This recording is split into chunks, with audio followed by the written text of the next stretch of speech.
Every single person watching this video needs to click the link and make a comment on the DEA document. Hey guys, hopefully this will answer some of your questions. Yes, this DEA rule change is a real threat. We've got 1 week to keep it from happening. 1 week. The DEA is trying to limit access to certain telemedicine medications, of which testosterone is included. The proposed rule change would require an in-person visit to establish care, and then it would require a telemedicine visit for refills every 30 days, which means you're also only getting a 30-day supply of testosterone. Before they can make a decision on this ruling, they have to read and process every single digital comment. So the only way we can stop them is to overwhelm them, inundate their system with comments so that they just simply can't process them. It's worked before when they've attacked testosterone.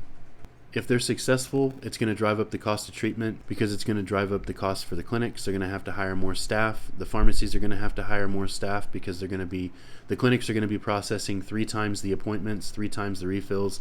The pharmacies are going to be doing 3 times the refills because instead of a 12-week supply, you get a 4-week supply. There's going to be a backlog and the prices are going to go up. Right now, we've got roughly 10,000 comments on their document.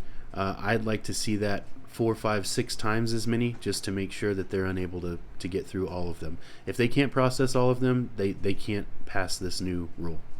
I'll post a link in the comments that you can click. All you have to do is click on it, make a comment. So there'll be a link as well as some copy and paste examples if you'd like to use those, or you can make your own. Just explain to them how this rule change is going to affect you. This is not a time for us to sit back and think that other people are going to solve this for us. Every single person watching this video needs to click the link and make a comment on the DEA document. This is going to happen quickly.